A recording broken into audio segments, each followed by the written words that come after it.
La crisis se ha convertido ya en la preocupación principal. Sus consecuencias, la rebaja de salarios y rentas, los recortes salariales, sociales y las subidas de impuestos han venido para quedarse los próximos 20 años. Como dijo desvergonzadamente Zapatero cuando aprobó la última reforma laboral. Es un ataque masivo, y afecta a la mayoría, al 90% de la población. Casi nadie se escapa. Por eso nuestra candidatura pone como uno de los centros de su programa la necesidad de una salida a la crisis que beneficie a la mayoría. Y por eso hay que apoyarla y unirse a ella, ahora y para los próximos 20 años. La crisis ha abierto un agujero en la economía de las familias, de los trabajadores españoles o inmigrantes, de los autónomos, de los funcionarios, de todo el mundo. Lo mismo en Galicia que en Andalucía o el País Vasco, en Valencia, en Aragón, en Canarias o en Madrid. Dicen que cuando se acabe la crisis todo volverá a ser como antes, pero no es verdad. Voy a hablaros de números, que no nos gustan mucho, pero son muy importantes porque lo encierran todo. Detrás de los números hay vida, hay gente. Está nuestra gente, estamos nosotros. Uno de cada cinco trabajadores está en el paro. 5 millones en total. Pero de ellos ya hay 2 millones de parados que no cobran ningún tipo de subsidio. Y cerca de 1,5 millones de familias tienen a todos sus miembros en el paro. Desde que estalló la crisis hace ya 4 años, casi 300 pymes y autónomos se han visto obligados a cerrar cada día en España.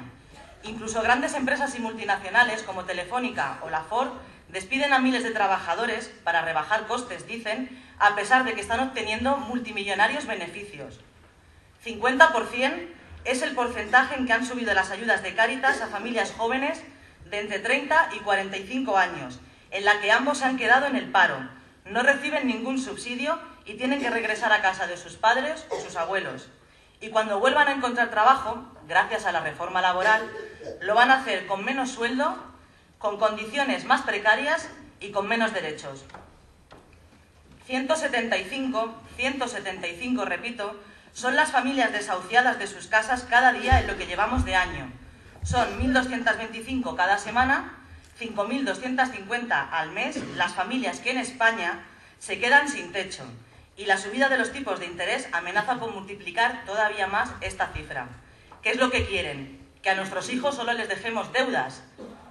El 50% de pensionistas en la pobreza, 1 de cada 2. Más de 4 millones de pensionistas españoles viven en la actualidad bajo el umbral de la pobreza, con pensiones que difícilmente llegan a los 700 euros. Mientras Zapatero les congela la pensión, los alimentos, la luz, el agua, el gas o el IVA no se les congela, sino todo lo contrario. Desde que empezó la crisis, la inmensa mayoría de pensionistas han visto cómo su poder adquisitivo ha caído entre un 20 y un 30% o más. 1 de cada 5 niños españoles está hoy en riesgo de pobreza. Niños que viven en familias cuyos ingresos son inferiores a 865 euros al mes. Estos niños, a diferencia de los del tercer mundo, tal vez no pasen hambre, pero tienen una alta probabilidad de malnutrición. Van al colegio, pero sus padres tienen problemas para pagar los gastos escolares y extraescolares, y sobre ellos va a recaer el 30% de fracaso escolar que existe en nuestro país. Y estos niños sí que tienen asistencia médica, pero no pueden costearse ciertos tratamientos. Y a todo esto, señores, le llaman pobreza relativa. Siempre habrá quien esté peor. Y por último, un 10% es el recorte medio que el nuevo gobierno autonómico catalán está aplicando a la sanidad pública catalana. Como consecuencia, miles de médicos, enfermeras, celadores están siendo despedidos. Decenas de plantas hospitalarias han sido clausuradas. Cientos de quirófanos cerrados. Miles de camas han desaparecido. El tiempo de las listas de espera para intervenciones o para el especialista se ha visto multiplicado. ¿Cuántas horas de vida y de salud de la gente van a costar los recortes en una sanidad pública cada vez más privatizada? Estas son tan solo pinceladas de los peldaños por los que nos empujan a la gran mayoría en cualquier barrio o en cualquier pueblo de nuestra región, lo que ocurre en toda España. Por eso, ahora mismo, poner el punto de mira en una salida a la crisis que beneficia a la mayoría nos une. Nos compacta a millones de trabajadores en la necesidad de luchar por un destino favorable a nuestros intereses y a nuestras necesidades.